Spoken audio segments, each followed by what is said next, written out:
Hi from Antigua and Barbuda. I kind of randomly and spontaneously decided to do this video to make some book recommendations from the Caribbean as part of the Caribbean books that made me hashtag. I think that's the hashtag. What's the hashtag? I think it's Caribbean books that made me my Caribbean library, uh, having to do with books that help shape my sense of self, I suppose, or my reading habits, so just books that I like from the Caribbean canon. I decided to do that tonight. I do plan to do another rec, either here on my blog, Joe Hadley, uh, of Black voices, and specifically Black American voices, because there are a couple of reasons. I'll do that later, but this I'm doing now because it's, what's more present in my mind. But um, the other one, the Black American books, I wanted to do Black voices because I noticed, especially last Black History Month, when people were in the book, the sort of book networks that I'm a part of, when they would ask for or show the books that they had bought that were by Black voices, they actually weren't, a lot of them, by Black voices. You had books like The Help and To Kill a Mockingbird. I love To Kill a Mockingbird. I've never read The Help, saw the movie. Um, but these aren't books by Black voices. And anyway, I'll blog on that at some point when I get my thoughts together. But for now, I wanted to do the My Caribbean Library, Caribbean Books That Made Me hashtag, because it does speak to stories from the Black, the Afro global diaspora, in my case, the Afro Caribbean diaspora, or the African Caribbean space of which I'm a part. So I'm going to start with Anansi. Anansi is a trickster spider from West Africa. If you've watched American Gods, the first season, you saw Anansi. If you've read Children of the Spider by Imam Baksh of Guyana, you've found Anansi. That's one of the more modern interpretations of Anansi. Anansi is a character that Caribbean children grew up hearing about because there's a very strong oral storytelling tradition, which came down from Africa. Anansi is one of the few things that survived the transatlantic slave trade in terms of the mythology of Africa that was still a vibrant part of life when I was growing up, because Anansi stories were everywhere in the calypso, in the stories that teachers would tell during free time in classroom and so on. Anansi was just always there. And Anansi is a spider who kind of depends on how you take him. He demonstrates great strength of the mind, of the spirit, but he also is a trickster, so don't trust him. So sometimes he wins, sometimes he loses. Some people see him as a bad influence. I choose to see him as an example that sometimes a small axe can cut down the big tree, because one of the most famous Anansi tales is how Tiger Tales became Anansi Tales, and it had to do with Anansi tricking Tiger into allowing him to trick Snake into trapping him, and then having the stories renamed Anansi stories. And there are a million Anansi stories. But I suppose in terms of a published book, the Philip Sherlock Anansi stories, I think he was probably one of the first to gather the Anansi stories into a single book. And when my nieces and nephews were younger, I bought them the illustrated Anansi, and that it doesn't matter the generation, the age, Anansi is always a favorite in any Caribbean household, and so illustrated Anansi, and Anansi generally is one of the stories that made me. But if I had to put it into a book, starting with children's book, I would go with the illustrated Anansi by Philip Sherlock. Another book I would add is Miguel Street by V.S. Naipaul, Nobel Prize-winning writer from Trinidad. I would actually later do V.S. Naipaul in school, in secondary school, when I did The House Mr. Biz Was. I think a little bit before I should have done it, because I don't think I truly embraced and understood its themes, although it has stuck with me in terms of some of the imagery and messaging from that book. But the book that I absolutely loved before I ever had to study any V.S. Naipaul in school was Miguel Street. I think my older brother was doing it, and it was lying around the house, and I picked it up and read it. It was one of the first books I had read that centered, the Caribbean streets that we walked upon, the Caribbean communities that we lived in, the various characters and the just the richness of the culture and the spirit of the people. So, although I haven't read Miguel Street since then, so don't ask me to explain the plot. Back then it was like, oh my God, this is us. And you don't know how amazing that is when you start to see you in stories. Because the irony is that even growing up in the Caribbean as former British colonies, Antigua and Barbuda became independent in 1981 when I was a child. Um, we went from the heavy British influence and, of course, our African influence under all of that, although having been through hundreds of years of enslavement, a lot of that would have been erased, or we would have had a complicated relationship with it, but it was still a part of us. But the dominant culture, the dominant in terms of the establishment, would have been, British education, British public service, and so on. And then after independence, a lot of the American influence started coming in through cable television and so on. So a lot of the books, the point I'm making is a lot of the books that we read were from other places. And that's why the oral storytelling tradition was so important, because it was one of the few opportunities to hear our stories. So Miguel Street would be a second for me. And a third would be Annie John, because if Miguel Street was like, oh my God, look at us, Annie John was like, look at me. Because here was a little girl, the physical spaces that she occupied, the emotional space that she occupied, the fact that her mother was from Dominica, all these things were my story. And the writer was from Antigua, albeit that her name was Jamaica Kincaid.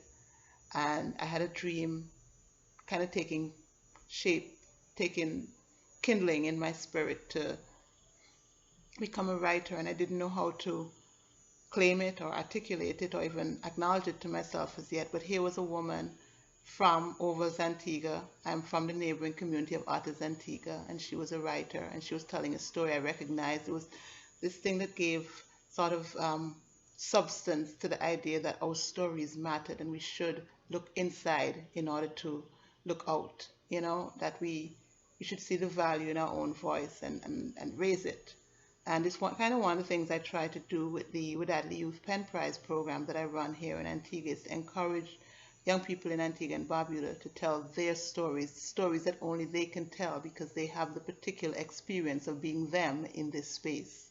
And realizing that in order to be universal, you don't have to dilute your story, because the human experience is universal and the particulars give it richness. And so Annie John is one of the stories that made me as a writer, and it's one of my favorite Jamaica Kincaid books. Although my favorite Jamaica Kincaid book of the last, I would say since about 2012, would probably be, when I read it for the first time, would be Lucy, which is a young girl from Antigua, a young woman from Antigua who is an au pair in New York and is sort of that discovery of young womanhood and all the themes that we see running throughout Jamaica Kincaid's work, anti-colonialism bent, and focusing on women's issues and black women's voices. All that stuff is there in Annie John. I think my fourth, is it fourth? I said Anansi, Miguel Street, Annie John. So my fourth book would be The Farming of Bones by Edwidge Dandicat.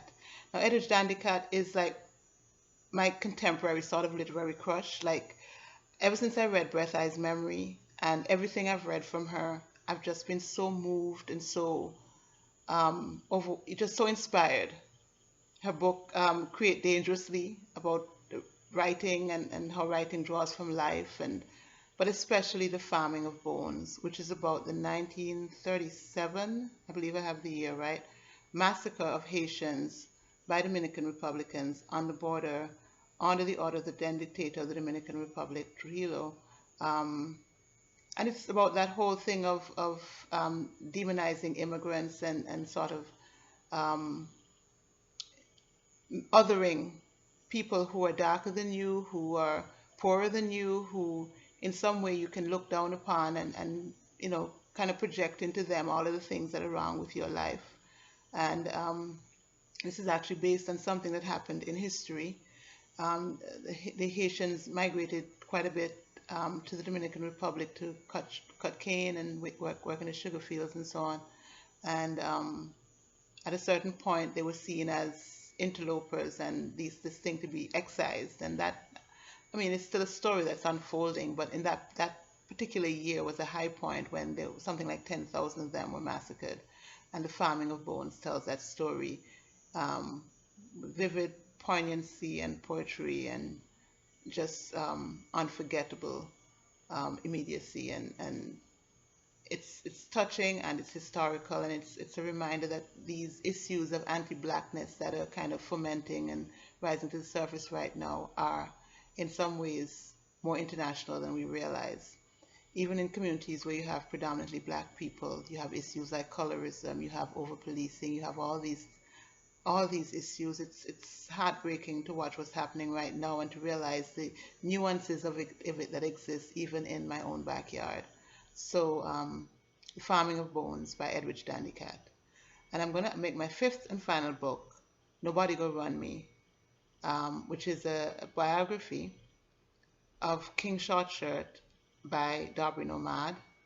Darby Nomad is an Antiguan writer, calypso writer, calypso archivist, and also now a novelist and a author in his own right, with Nobody Go Run Me, which was actually longlisted for the Burt Award for Caribbean literature, the only Antiguan book to date to be longlisted for that prize, which is part of the Bocas prizes coming out of Trinidad.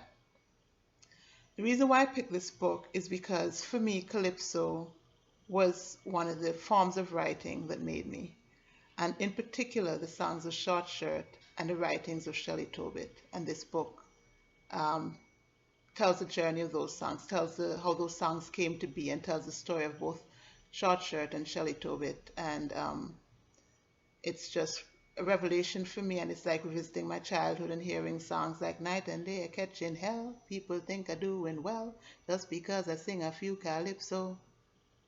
But that is my misery. Calypso don't make money, but most of them don't know that I have my axe to grind, just like any other man, existing in poverty and this giant ghetto land. But I intend to hang on. I mean, these songs I grew up singing. I wish you guys could hear these songs and just fall in love with them. But you know what? If you visit the Wadadli Pen website, I have one of my projects on the site is to capture as many of our Antiguan song lyrics as I can, and so I have some of these song lyrics on the website. You just have to search the site for them. So those are my 5 books.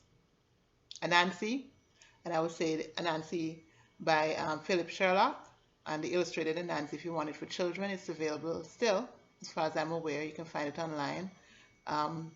Miguel Street, V.S. Naipaul, Annie John, Jamaica Kincaid, Farming of Bones, Edwidge Dandycat, and Nobody Go Run Me by Darby Nomad. That's my 5. My Caribbean library, Caribbean literature that made me. And as soon as I come off, I'm going to think of some more that I should have added, and I'm going to be kicking myself, but that's the list. I'm sticking with it. Those are the 5. Not necessarily saying these are my all-time favorite books or my all-time favorite authors, and I'm going to stop right now before I, take it back. But those are 5 books that come to mind when I think of 5 Caribbean books that made me. So I hope you'll check them out, and till next time. From Antigua, stay safe.